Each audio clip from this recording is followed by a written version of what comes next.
Praise the lord. ప్రభు నామంలో మీ అందరికీ వందనాలు. దేవుడు ఈరోజు మనకి ఇచ్చిన వాగ్దానం సహవాసము. కొన్ని వాగ్దానాలు చూద్దాం. ఏలయనగా ఇద్దరు ముగ్గురు నా నామమున ఎక్కడ కూడియుందురో అక్కడ నేను వారి మధ్యన ఉందునని చెప్పాను. మత్తయి సువార్త 18:20.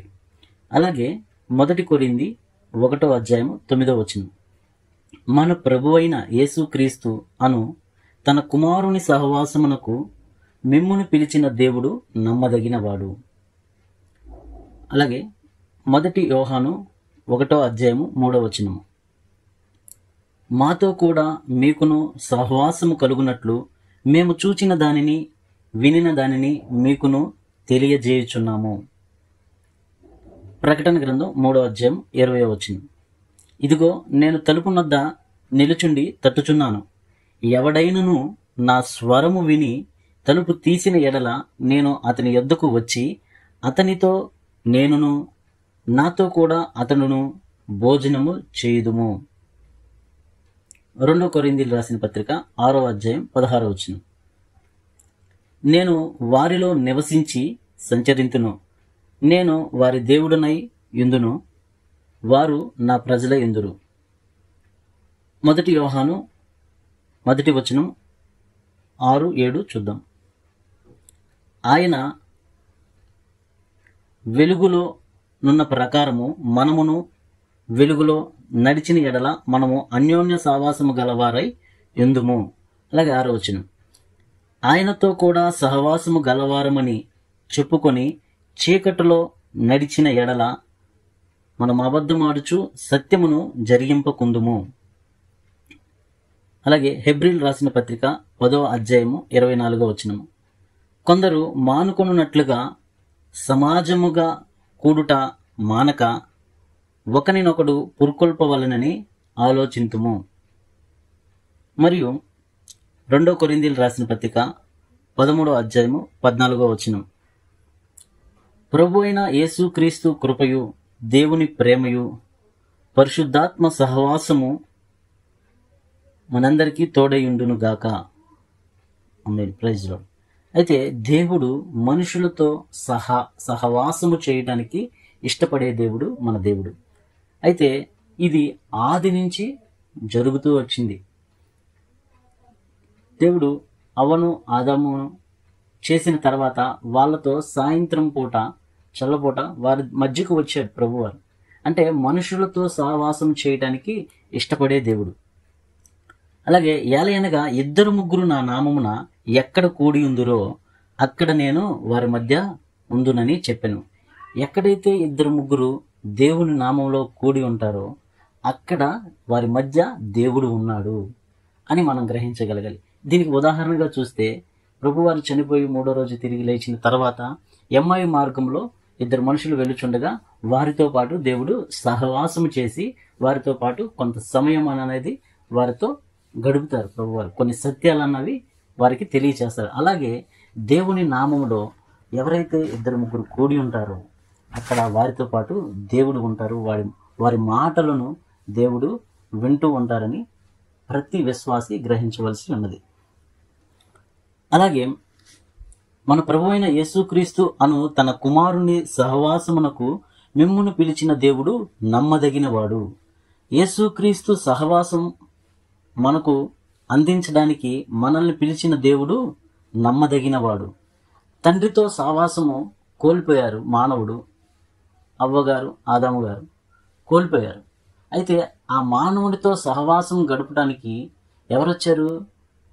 యేసుక్రీస్తు ప్రభువారు వచ్చి ఆ యొక్క మానవుని యొక్క సహవాసాన్ని మరలా దేవుడు మనకి ఇవ్వడానికి, దేవునితో సమయం గడపడానికి, దేవునితో సహవాసం కలిగి ఉండటానికి యేసుక్రీస్తు ప్రభువారు భూమి మీదకి వచ్చారు. కోల్పోయిన మహిమను, ఆదాము కోల్పోయిన మహిమను తిరిగి ఇవ్వడానికి ప్రభువారు వచ్చారు. అలాగే మాతో కూడా మీకును సహవాసం కలిగినట్లు మేము చూచిన దాన్ని వినిన దాన్ని మీకును తెలియజేయుచున్నాము. శిష్యులు వారు చూచిన దాన్ని వినిన దాన్ని ప్రజలకు తెలియజేశారు. అలాగే మనము మన జీవితంలో దేవుడు చేసిన అద్భుత కార్యాలని, ఆశ్చర్య కార్యాలని, దేవుణ్ణి మనం ఎలా చూస్తున్నాం, దేవునితో మనం ఎలా సహవాసం కలిగి ఉంటున్నాం అన్నది ఇతరులకు తెలియజేయవలసిన బాధ్యత మనకుంది. ఇదిగో నేను తలుపు నొద్ద నిలుచుండి తట్టుచున్నాను. ఎవడైనను నా స్వరము విని తలుపు తీసిన ఎడల నేను అతని యొద్దకు వచ్చి అతనితో నేనును నాతో కూడా అతడును భోజనము చేయుదుము. అయితే ప్రభు పిలుచుచున్నాడు, తలుపులు తడుచున్నాడు. మన హృదయం అనే తలుపును తడుచున్నాడు దేవుడు. ఎవరైతే దేవుని స్వరం విని గ్రహించి తలుపు తీసి దేవుణ్ణి వారి జీవితాల్లోకి, వారి హృదయంలోకి ఆహ్వానిస్తారో వారితో కూడా ప్రభు ఉంటానని చెప్తున్నాడు. వారితో కూడా ప్రభు వారి సహవాసం చేస్తానని చెప్తున్నాడు. అలాగే నేను వారిలో నివసించి సంచరింతును, నేను వారికి దేవుడినై ఉందును, వారు నాకు ప్రజలై ఉన్నారు.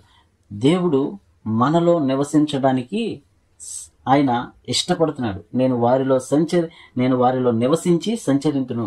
మనతో కూడా దేవుడు ఉండడానికి ఇష్టపడుతున్నాడు. ఆయనతో కూడా సహవాసము గలవారమని చెప్పుకొనుచు చీకటిలో నడిచిన ఎడల మనం అబద్ధమాడుచు సత్యమును గ్రహింపకయుందుము. మనం ఆయనతో కూడా సహవాసం గలవారమని చెప్పుకొంచు చీకటిలో నడిచామనుకో మనం అబద్ధం ఆడుతున్నాము, సత్యమును జరిగింపజేయట్ల మన జీవితంలో. ఎప్పుడు ఆయనతో సహవాసం చేస్తున్నామని చెబుతూ చీకటిలో నడుస్తూ, అంటే లోకరీతిగా భక్తి జీవితాన్ని కొనసాగించేవారు వారు అబద్ధం ఆడుతున్నాడని చెప్తున్నాడు ప్రభువారు. చీకటిలో ఉంటున్నారు, కానీ వెలుగుతో సహవాసం చేస్తున్నామని అనుకుంటున్నారు. ఆయన వెలుగులోనున్న ప్రకారము మనమును వెలుగులో నడిచిన ఎడల, ఆయన వెలుగు సంబంధి, మనము కూడా దేవుని సంబంధులుగా ఉన్నప్పుడు మన ఎడల ఆయనకు ఇష్టము కలిగి సహవాసము గలవారమైతే ఆ సహవాసం ఎలా ఉంటుందని చెప్తున్నాడంటే అన్యోన్య సహవాసము గలవారమై ఉండుము. ఆయన వెలుగు, మనం కూడా ఆయన వెలుగులో ఉండాలి. మనము కూడా లోకానికి వెలుగుగా ఉండాలి. మనము కూడా మన ప్రాంతాన్ని, మన బంధువర్గాన్ని వెలిగించే వారిలాగా ఉండాలి.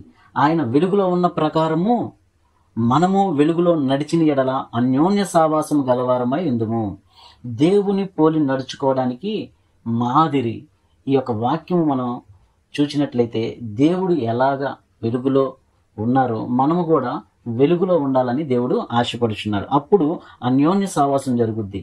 అయితే ఒక అవ్వతల్లి ఆదాము గారు ఎలాగా వారు అన్యోన్య సహవాసం కలిగి మొదటిగా సంతానం ఎలాగైతే కన్నారో అలాగే దేవుని యొక్క ఆత్మ, మనిషి యొక్క ఆత్మ ఇద్దరు సహవాసం కలిగినప్పుడు నూతన ఆత్మలను రక్షించడానికి దోహదం చేస్తాయి. దేవుడు అప్పుడు మనం ఆయన పోలికలో నడుచుకుంటున్నప్పుడు ఆయన మన పాపమును క్షమించి మన ఆత్మను ఎలా రక్షించుకున్నాడో అలాగే మనం ఇతరుల ఆత్మలను పాతాళ లోకంలో నుంచి కొన్ని ఆత్మలు అగ్నిలో నుంచి లాగునట్లుగా మనం ఇతరుల ఆత్మలను రక్షించుకోవడానికి దేవుడు మనల్ని వాడుకోవడానికి, దేవుడు మనల్ని సహవాసం చేయడానికి, మన ద్వారా సహవాసం చేస్తూ అనేక ఆత్మలను రక్షించుకోవడానికి మనం మార్గదర్శులుగా మనల్ని ఎంచుకున్నాడు దేవుడు.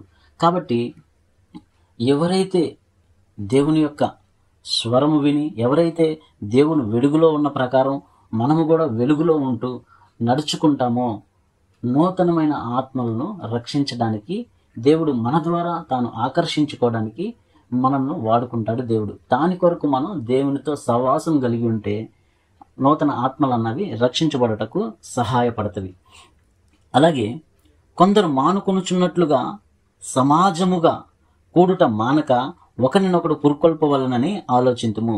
ఇదివరకు కొందరు అపోస్తులు కానీ అందరూ కానీ కొందరు సమాజంగా కూడుకున్నారు, మధ్యలో మానిపోయారు. అంటే మానేశారు, సమాజంగా కూడుకోవడం మానేశారు. అలా ఉండొద్దు, మీరు ఒకరినొకరు పురుకొల్పు కల్పించుకుంటూ సహవాసం కలిగి మీరు జీవించగలిగితే నేను మీతో కూడా ఉంటానని దేవుడు వాగ్దానం చేస్తున్నాడు. కొందరు మానుకొనుచున్నట్లుగా సమాజముగా కూడుట మానక, అంటే ఒక సమాజంగా కూడుకొనుట మానకుండా ఒకరినొకరు కలిసి సహవాసం గలక చేస్తే, ఒక విశ్వాసి ఇద్దరు సహవాసం చేస్తే ఏం చెప్పారు ప్రభువారు? ఎక్కడైతే ఇద్దరు ముగ్గురు నా నామంలో కూడుకుంటారో అక్కడ నేను ఉంటానన్న ప్రకారం ఆ వాగ్దానం నెరవేర్చడానికి విశ్వాసులు సమాజంగా కూడుకున్నప్పుడు దేవుడు వారి మధ్య నివసిస్తారు. అప్పుడు దేవుని అద్భుత కార్యాలు, ఆశ్చర్య కార్యాలు మనం చూడడానికి దేవుడు అంగీకరిస్తాడు. కాబట్టి సహోదరులారా, సమస్తమును మర్యాదగాను క్రమముగాను జరగనీయుడి. ఇలాగా సహవాసం అన్నది మనం క్రమముగా మర్యాదగా జరుగుచున్నప్పుడు దేవుని చిత్తము, దేవుని రాజ్యాన్ని కట్టుటకు దేవుడు మనల్ని వాడుకుంటాడు. కాబట్టి సహోదరులారా, మర్యాదగా జరిగించండి, క్రమముగా జరిగించండి, క్రమముగా సమాజముగా కూడుకోండి. అప్పుడు ప్రభు అయిన యేసుక్రీస్తు కృపయు, దేవుని ప్రేమయు, పరిశుద్ధాత్మ సహవాసము మనకు లభించును. దేవుడు ఈ వాగ్దానాలన్నీ మన కొరకు, ఆయన మనతో సహవాసం చేయుట కొరకు, మనం ఆయనతో సహవాసం చేయుట కొరకు ఈ వాగ్దానాలన్నీ మనకి ఇచ్చారు. కాబట్టి ఈ వాగ్దానాలు ఎత్తి పెట్టుకొని ప్రార్థన చేయగలిగితే మనము ఆయన అన్యోన్య సహవాసంలో జీవించుటకు మనకు ఉపయోగపడే వాగ్దానాలని మనం మన జీవితంలో అప్లై చేసుకొని, వాగ్దానం అనగా దేవుడిచ్చిన ప్రామిస్, అంటే దేవుడు మనకి మాట ఇచ్చాడు, ఆ మాటని సంపాదించుకున్నట మన వంతు. కాబట్టి దేవునితో అన్యోన్య సహవాసం కలిగి ఉండటకు మనము వేగిరపడుచు దేవునితో అన్యోన్య సహవాసం చేయగలిగితే ఈ లోకంలో నశించిపోతున్న అనేక ఆత్మలను దేవుడు ఆకర్షించుకోవడానికి మనల్ని వాడుకుంటాడు. ప్రభు ఈ మాటలు దీవించుగాక. ఆమేన్. Praise lord.